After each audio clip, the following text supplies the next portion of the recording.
प्रभु मुझे सहारा है तेरा, जग के पालनहार। कार्तिक मास महात्म्य की कथा करूं विस्तार। जय श्री कृष्णा, राधे राधे।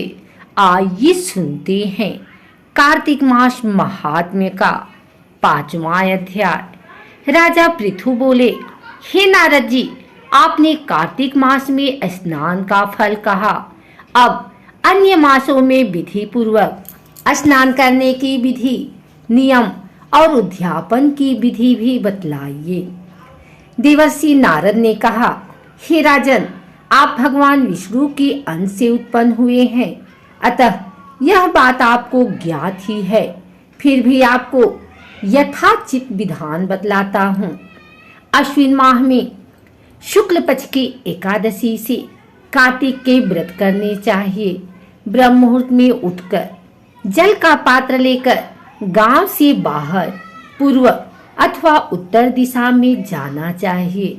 उसके बाद जो मनुष्य मुख शुद्धि नहीं करता, उसे किसी भी मंत्र का फल प्राप्त नहीं होता है। अतः दांत और जीभ को पूर्ण रूप से शुद्ध करना चाहिए और निम्नलिखित मंत्र का उच्चारण करते हुए दातुन तोड़नी चाहिए। हे वनस्पते, आप मुझे आयु, कीर्ति, तेज, प्रज्ञा, पशु, संपत्ति, महाज्ञान, बुद्धि और विद्या प्रदान करो। इस प्रकार उच्चारण करके वृक्ष से 12 अंगुल की दातुन ले। दूध वाले वृक्षों से दातुन नहीं लेनी चाहिए।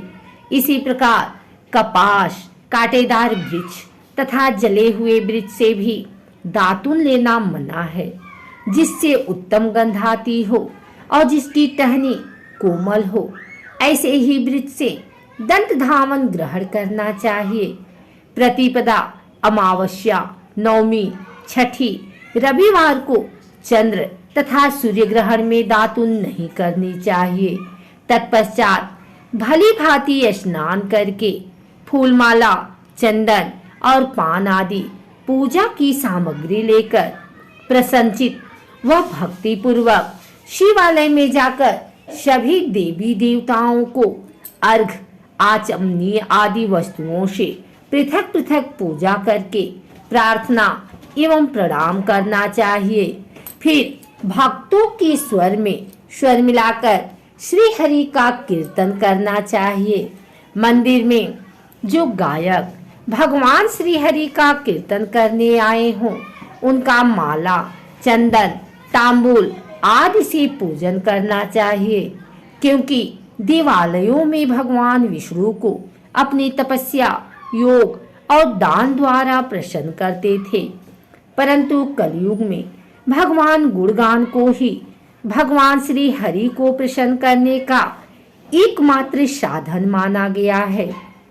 नारद जी राजा पृथु से बोले, हे राजन, एक बार मैंने भगवान से पूछा कि हे प्रभु, आप सबसे अधिक कहाँ निवास करते हैं? इसका उत्तर देते हुए भगवान ने कहा, हे नारद, मैं वैकुंठ या योगियों के हृदय में ही निवास नहीं करता, अपितु जहाँ मेरे भक्त मेरा कीर्तन करते हैं, मैं कहाँ अवश्य निवास करता हूँ।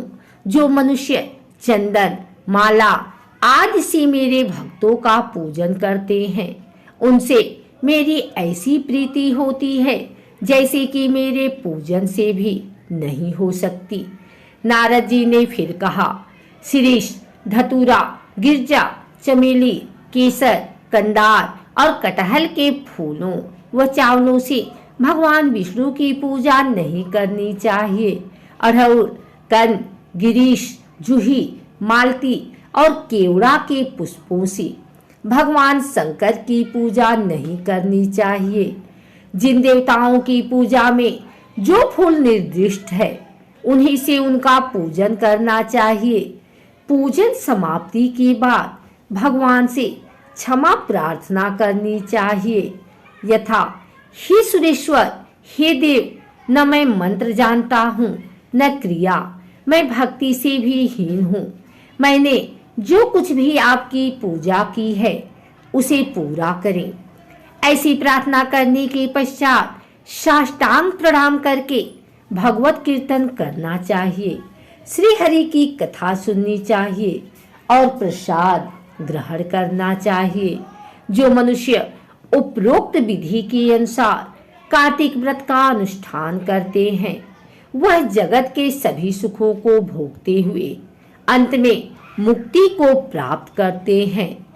अगर आपको हमारी वीडियो अच्छी लगी हो तो इसे लाइक करें, कमेंट करें, शेयर करें।